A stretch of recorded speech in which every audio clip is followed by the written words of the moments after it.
गुलाम के दिल में सुंदरी के लिए मोहब्बत पैदा हो जाती है और वो उससे मिलने के लिए उसके घर पहुंच जाता है।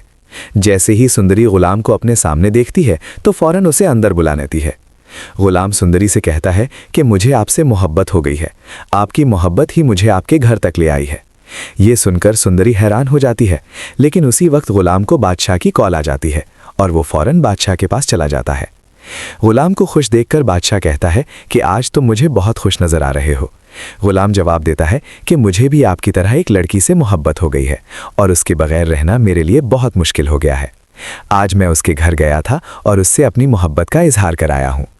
ये सुनकर बादशाह मुस्कुरा देता है और कहता है कि आखिर मुझे भी तो पता चले कि तुम्हारी मोहब्बत कैसी दिखती है।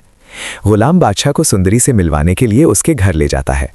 जैसे ही बादशाह की नज़र सुंदरी पर पड़ती है वो एकदम हैरान रह जाता है। सुंदरी बादशाह को देखते ही फौरन दरवाज़ा बंद कर देती है। गुलाम ये सब देखकर हैरान हो जाता है और कहता है कि लगता है आप दोनों की पहले भी मुलाकात हो चुकी है। बादशाह गुलाम से पूछता है कि क्या तुम इस लड़की से मोहब्बत करते हो। गुलाम कहता है कि ये लड़की मेरी पहली और आखिरी मोहब्बत है। ये सुनकर बादशाह की आंखों में आंसू आ जाते हैं और वो गुलाम से कहता है कि फौरन गाड़ी में बैठो, हम वापस हवेली जा रहे हैं। तुम्हारी मोहब्बत को देखकर मुझे मेरी सुंदरी याद आ गई। बादशाह खुद को कमरे में बंद कर लेता है और बहुत ज़्यादा रोता है। अगले दिन गुलाम सुंदरी का नाम पूछने के लिए उसके घर जाता है और उससे पूछता है कि आप बादशाह को देखकर इतना घबरा क्यों गई। सुंदरी कहती है कि ऐसे लोगों के साथ दोस्ती मत रखा करो, ये बहुत बुरे होते हैं। फिर सुंदरी गुलाम को अपना नाम बताती है। ये सब सुनकर गुलाम को अंदाज़ा हो जाता है कि सुंदरी वही लड़की है जिसे बादशाह पसंद करता है।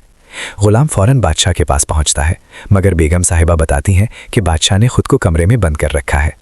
जैसे ही बादशाह को पता चलता है कि गुलाम आया है वो दरवाज़ा खोल देता है। गुलाम हाथ जोड़कर कहता है, बादशाह मुझे माफ़ कर दें।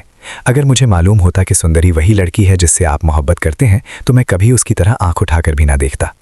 बादशाह पहले गुस्से में गुलाम का गिरेबान पकड़ लेता है, लेकिन फिर अचानक उसे गले लगा लेता है और कहता है कि आखिरकार तुमने मुझे मेरी मोहब्बत तक पहुंचा ही दिया। गुलाम को ये फिक्र लाहक हो जाती है कि कहीं बादशाह सुंदरी को नुकसान ना पहुंचा दे, इसलिए वो बादशाह से वादा करवाता है। बादशाह कहता है कि वो मेरी सुंदरी है और मैं जैसा चाहूँ उसके साथ सलूक करूँगा। ये सुनकर गुलाम की आंखों में आंसू आ जाते हैं।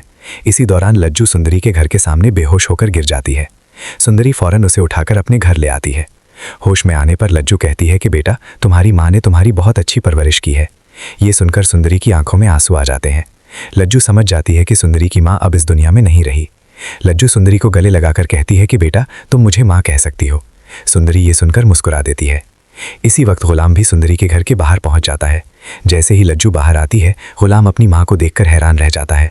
वो फौरन अपनी माँ को गाड़ी में बिठाकर हवेली ले आता है। अगर आप अगली किस्त और पूरी कहानी जानना चाहते हैं तो चैनल को सब्सक्राइब करें और वीडियो के बारे में अपनी राय कमेंट में ज़रूर बताएं।